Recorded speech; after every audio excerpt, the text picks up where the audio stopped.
Hello friends, आपका स्वागत है आपके अपने यूट्यूब चैनल ड्रीम प्रिपरेशन में। तो आइए फ्रेंड्स, आज 22 नंबर क्वेश्चन को सॉल्व करते हैं। इसके पहले हम लोग 21 तक क्वेश्चन को सॉल्व किए थे। दिया है ए के किस मान के लिए निम्न रैखिक समीकरण निकाय का कोई हल नहीं होगा। ठीक है, तो फ्रेंड्स हम कोई हल नहीं होगा के लिए क्या शर्त बताए थे, A1/A2 बराबर B1/B2 is not equal to C1/C2, यही ना था। तो आइए तो देखिए, तो इसमें हम A1 A2 और A3 और इसमें B1 B2 B3 का मान ढूंढते हैं। तो देखिए, तो सबसे पहले तो हम हल लिखते हैं क्योंकि हम सवाल को बनाते होते हैं। ठीक है, तो देखिए इसमें A1 बराबर कितना हो जाएगा, A हो जाएगा, यही ना है, A1 बराबर A।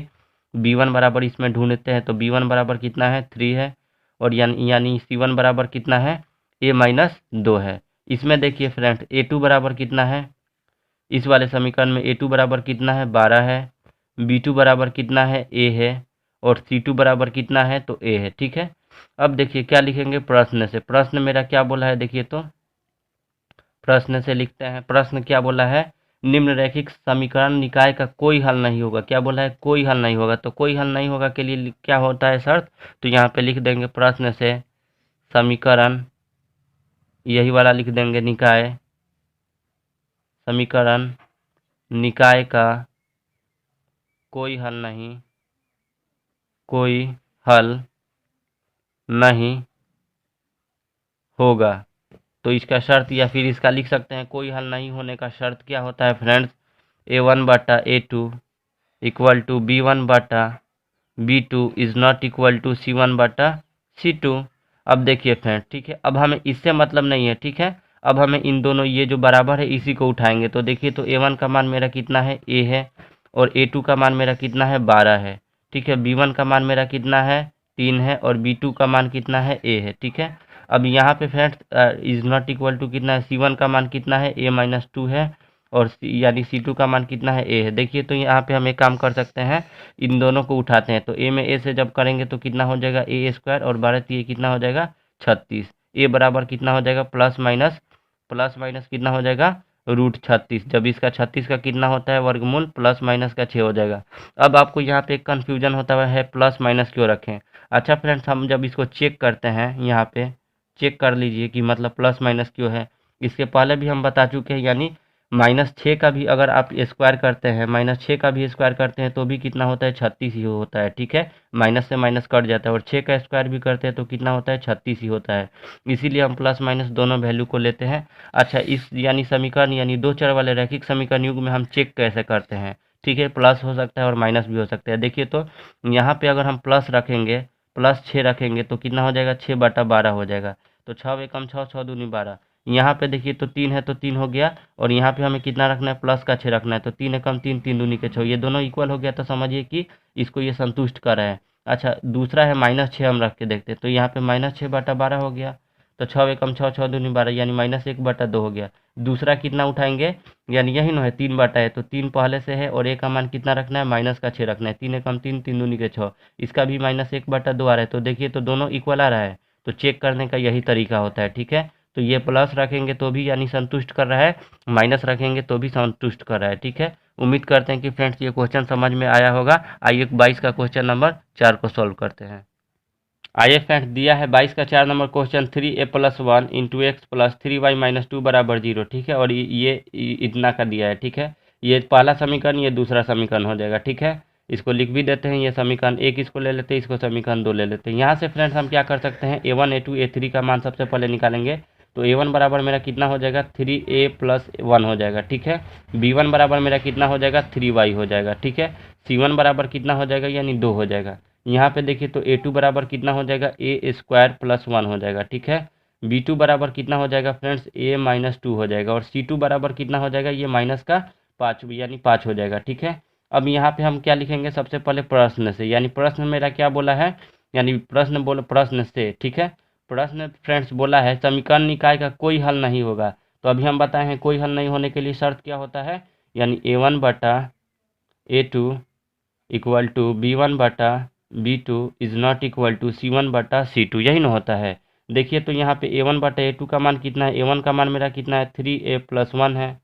A2 का मान कितना है, A² + 1 है, बराबर है तो बराबर दे दी। B1 का मान कितना है, 3y है। B2 का मान कितना है फ्रेंड्स, 3 होगा। ठीक है, y नहीं होगा। ठीक है, जो y के साथ में रहता है वो इसका मान होता है।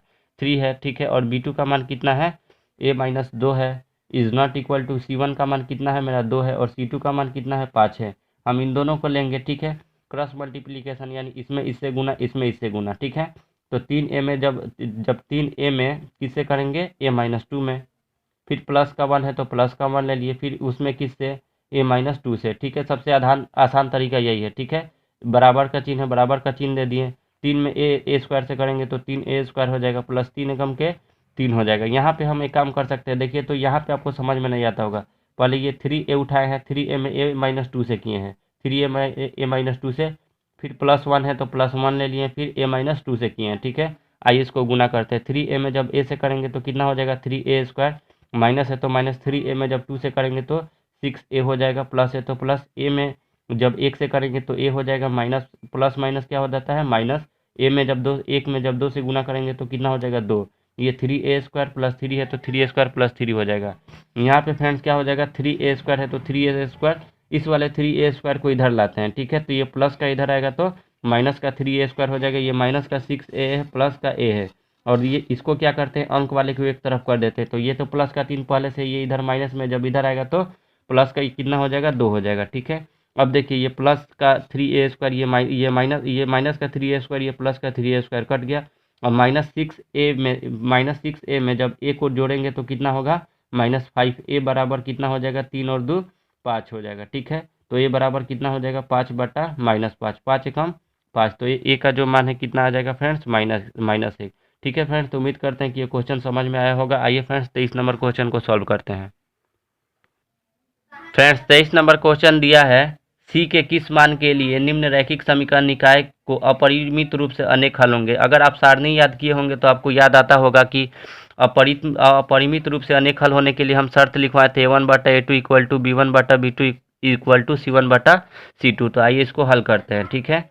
देखिए ये समीकरण, इसको 1 ले लेते हैं, ये समीकरण कितना है, यानी इसको 2 ले लेते हैं, ठीक है। इसमें a1 a2 a3 का मान निकालेंगे, इसमें b1 b2 b3 का, तो इसमें a1 बराबर कितना हो जाएगा, यानी c, ठीक है। और b1 बराबर कितना हो जाएगा, यानी 3, और यहाँ पे c1 बराबर कितना हो जाएगा, c-3। यहाँ पे देखिए तो a2 बराबर कितना हो जाएगा 12, b2 बराबर कितना हो जाएगा c, और b3 बराबर और c2 बराबर कितना हो जाएगा, c हो जाएगा, ठीक है। अब आइए इसको लिखते हैं, प्रश्न से लिखेंगे, प्रश्न से यहाँ पे क्या है फ्रेंड्स, बोला है अपरिमित रूप से अनेक हल होने के शर्त लिख देते हैं यहाँ, यानी यहाँ पे आप लिख भी सकते हैं, नहीं भी लिख सकते हैं। अनेक हल होने के शर्त, अनेक हल होने के शर्त क्या होता है friends, a1/a2 equal to b1/b2 equal to c1/c2, यही ना होता है। अब यहाँ पे हम क्या कर सकते हैं, a1 का मान देखिए तो कितना है, c है तो c रख दिए, और a2 का मान कितना है 12 है तो 12 रख दिए, इक्वल टू कितना है, b1 का मान है 3 तो 3 रख दिए, b2 का मान कितना है c है तो c रख दिए, इक्वल टू कितना है, c1 का मान कितना है c-3 है, और c2 का मान कितना है c है, ठीक है। हम इन दोनों को उठा लेते हैं, ठीक है। सबसे आसान तरीका यही है, इन दोनों को जब हम उठाएंगे तो कितना, c में c से करेंगे तो कितना हो जाएगा c स्क्वायर, और 12 कितना हो जाएगा 36 हो जाएगा, ठीक है। 12 कितना हो गया फ्रेंड्स, 36 हो गया। अब यहाँ पे फ्रेंड्स, यहाँ पे c स्क्वायर बराबर कितना है 36 है, तो c बराबर कितना हो जाएगा, जब ये स्क्वायर हटेगा तो इस पर क्या चढ़ जाएगा, रूट चढ़ जाएगा, 36 हो जाएगा, और 36 का वर्गमूल कितना होता है 6 होता है, तो c का जो मेरा मान है कितना हो जाएगा 6, ठीक है फ्रेंड्स। आइए 24 नंबर क्वेश्चन सेम टाइप का है, आइए क्वेश्चन नंबर 25 को सॉल्व करते हैं। फ्रेंड्स 25 नंबर क्वेश्चन दिया है, एक का मान ज्ञात करें जिससे निम्न समीकरण निकाय का अद्वितीय हल हो।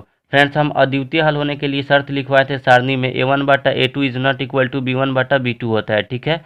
तो आइए ये समीकरण, इसको 1 ले लेते हैं, इसको समीकरण 2 ले लेते हैं, ठीक है। देखिए तो इसमें a1 बराबर कितना है, a है, b1 बराबर मेरा कितना है तो 2 है, और c1 बराबर कितना है 5 है, a2 बराबर कितना है फ्रेंड्स 3 है, b2 बराबर कितना है कुछ नहीं है, तो यहाँ पे कितना है 1 है, और यहाँ पे c2 बराबर कितना है 1 है, ठीक है। अब यहाँ पे हम क्या लिखेंगे, प्रश्न से, प्रश्न मेरा क्या बोला है फ्रेंड्स, देखिए तो निम्न समीकरण निकाय का अद्वितीय हल हो, ठीक है। तो अद्वितीय हल होने का शर्त लिख देते हैं, अद्वितीय हल होने के शर्त क्या है फ्रेंड्स, अद्वितीय हल होने के शर्त क्या है, देखिए तो a1/a2 is not equal to b1/b2 B2, यही ना है। तो आइए A1 का मान मेरा कितना है, A है, और A2 का मान कितना है, 3 है। ठीक है, is not equal to B1 का मान मेरा कितना है, 2 है, और B2 का मान कितना है, 1 है। ठीक है, कितना है, 1 है। तो यहाँ पे हम एक काम कर सकते हैं फ्रेंड्स, ए में जब 1 से गुना करेंगे तो ए होगा, इज नॉट इक्वल टू है, इज नॉट इक्वल टू 3 दूनी का कितना होगा, 6 हो जाएगा। ठीक है, इसके कहने का मतलब है ए का मान जो है 6 के छोड़ के बाकी सारी संख्या हो सकती है, यानी कोई भी वास्तविक संख्या हो सकता है, लेकिन किसको, 6 को छोड़ के। ठीक है, तो उम्मीद करते हैं यानी आपको ये समझ में आया होगा, यानी 25 का आपसे सारा क्वेश्चन बन जाएगा। आइए फ्रेंड्स क्वेश्चन नंबर 26 को सॉल्व करते हैं। फ्रेंड्स 26 नंबर क्वेश्चन दिया है, कक्षा 10 के विद्यार्थियों ने एक गणित की पहली प्रतियोगिता में भाग लिया। यदि लड़कियों की संख्या लड़कों की संख्या से 4 अधिक हो तो प्रतियोगिता में भाग लिए लड़कों एवं लड़कियों की संख्या ज्ञात करना है। ठीक है, लड़कों की भी संख्या ज्ञात करना है और यहाँ पे लड़कियों की भी संख्या ज्ञात करना है, लेकिन यहाँ पे एक शर्त दे दिया है। ठीक है, जिससे हम लोग आसानी से सॉल्व कर सकते हैं। यहाँ पे बोला है लड़कियों की जो संख्या है लड़कों की संख्या से 4 अधिक है। ठीक है, तो आइए यहाँ पे हम लोग इसको सॉल्व करते हैं, यानी यहाँ पे 26 लिख देते हैं। देखिए यहाँ पे क्या होगा, यानी हम मानते हैं, ठीक है, किसकी संख्या, यानी पहले मानेंगे भाग प्रतियोगिता में भाग लेने वाले लड़कों की संख्या, उसके बाद लड़कियों की संख्या। तो लिखेंगे माना कि प्रतियोगिता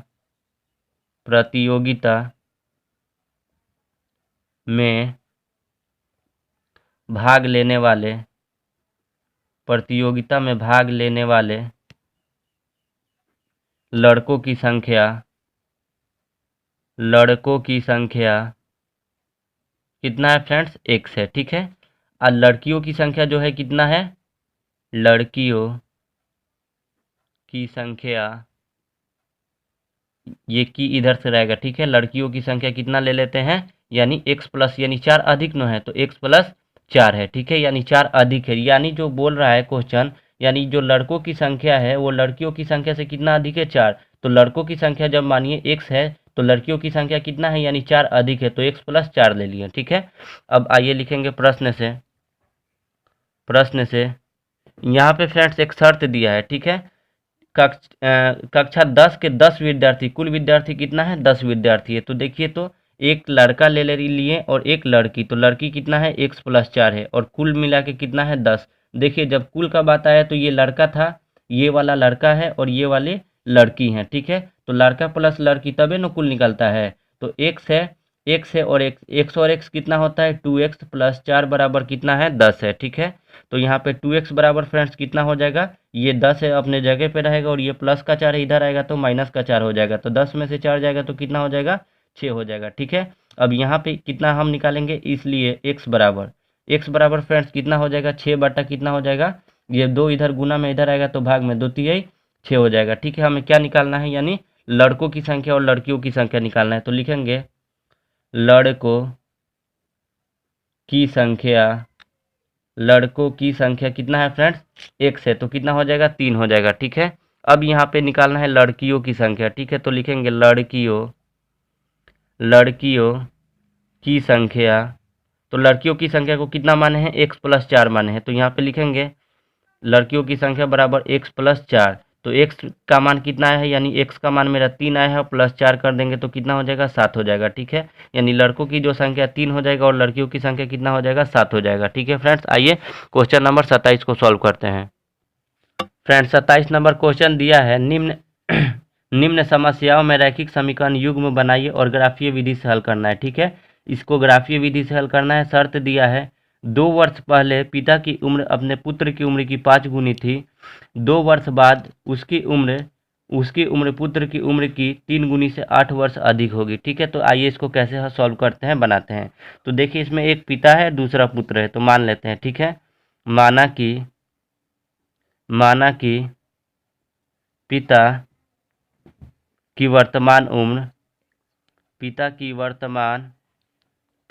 वर्तमान उम्र जो दिया है कितना मान लेते हैं, x वर्ष। ठीक है, x वर्ष ले लिए, और इसके बाद क्या है, इसका पुत्र है, तो लिखेंगे पुत्र की वर्तमान उम्र बराबर कितना वर्ष, y वर्ष। यही ना है, एक को x मान लिए दूसरे को y मान लिए। यहाँ पे देखिए फ्रेंड्स क्या दिया है, यानी 2 वर्ष पहले, देखिए प्रश्न से बोलते हैं। ठीक है, प्रश्न से लिखते हैं, यानी प्रश्न क्या मेरा बोल रहा है, देखिए तो प्रश्न से 2 वर्ष पहले, ठीक है। तो ये तो कितना हो गया, पिता हो गया, और ये क्या क्या हो गया, यानी पुत्र हो गया। तो 2 वर्ष पहले इसको भी कर दिए, 2 वर्ष पहले इसको भी कर दिए। 2 वर्ष पहले बोला है पिता की उम्र अपने पुत्र की उम्र की 5 गुनी थी, ये 5 गुना है, तो जब बराबर करेंगे तो इसमें कितना से गुना करेंगे, 5 से गुना करते हैं, ठीक है। तो आइए x माइनस 2 है तो x माइनस 2 उतर जाएगा। यहाँ पे फ्रेंड्स बराबर है, बराबर दे दिए, 5 में y से करेंगे तो 5y हो जाएगा, माइनस 5 दूनी के कितना हो जाएगा, 10 हो जाएगा, ठीक है। यहाँ पे देखिए तो हम क्या कर सकते हैं, ये x है तो x हो जाएगा, बराबर है तो बराबर हो गया, 5y है तो 5y, माइनस का 10 है तो माइनस का 10, ये इधर आएगा तो कहाँ चला जाएगा, प्लस का 2 हो जाएगा, माइनस में है तो प्लस का 2 हो जाएगा, ठीक है। तो यहाँ पे x बराबर कितना हो जाएगा, 5y माइनस 12 हो जाएगा, ठीक है। ये समीकरण कितना हो गया, 1 हो गया, ठीक है। अब देखिए यहाँ तो समीकरण 1 हो गया और इसको ग्राफीय विधि से हल करना है। तो देखिए ये इसमें जितना y का मान रखेंगे उतना x का मान निकलते जाएगा, हम बता चुके हैं, ठीक है। हम केवल समीकरण निकाल दे रहे हैं, आप इसको ग्राफ विधि से हल कर लीजिएगा, ठीक है। अब देखिए जो दूसरा इसका शर्त रखा है, 2 वर्ष बाद बोला है, ये 2 वर्ष पहले का उम्र था, ठीक है। अब बोला है 2 वर्ष बाद उसकी उम्र पुत्र की उम्र की 3 गुनी से 8 वर्ष अधिक होगी। तो आइए इसका दूसरा भी उठा लेते हैं।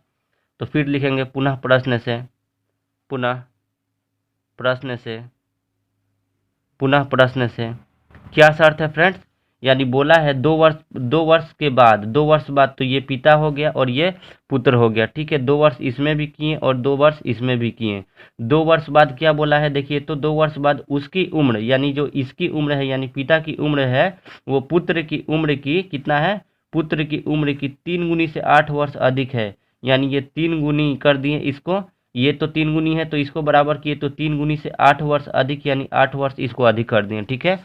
अब आइए इसको सॉल्व करते हैं।